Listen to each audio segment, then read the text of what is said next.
Kan? You pasal gedok. Semua lori main memang color putih macam ni. Betul. Ni lori 3 tek asal memang color putih.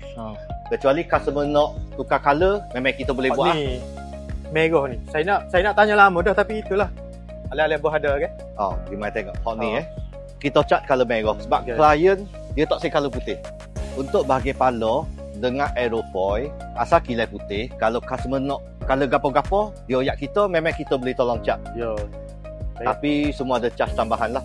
Kira satu dia bayar sekali tu kita color lori. Kau dia kena pilih pala ke belakang ke. Kalau untuk color lori dia, pala dia boleh pilih color gapo-gapo. So untuk pilih kod dia hanya bagi tahu kita dia nak color gapo. Macam ni dia tengok Air Asia punya merah. Dia nak Myvi punya biru, dia oyak Myvi biru. Kalau dia nak Suzuki Swift punya kuning, dia just oyak kereta gapo dia nampak atas jalan. Kita akan ikat kod dia. Kalau untuk bahagian body dia, kalau customer tak pilih color pun, kita memang akan cat color putih saja. Kecuali customer pilih color, kita akan cat lah ikut kehendak dia. Macam cyborg kita color biru, kita akan cat color biru lah ikut tema syarikat customer. Kalau dia ada permintaan. Mana nak tarik ni apa? Apa? Ni. Customer memang ambil lah. Pukul 2 nanti.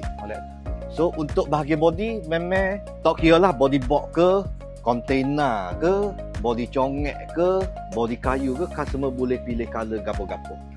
Kita tak ada charge tambahan juga. So mula-mula kalau klien oyak nak lori 3 tek nak tukar color, beres. Lori 1 tek nak tukar color pun beres. Harga dari lingkungan 1 tek 2,500, 3 tek dari 2,800. Untuk tukar color tu? Soset. Depan tu, pala tu memang pakai color cat 2K tau.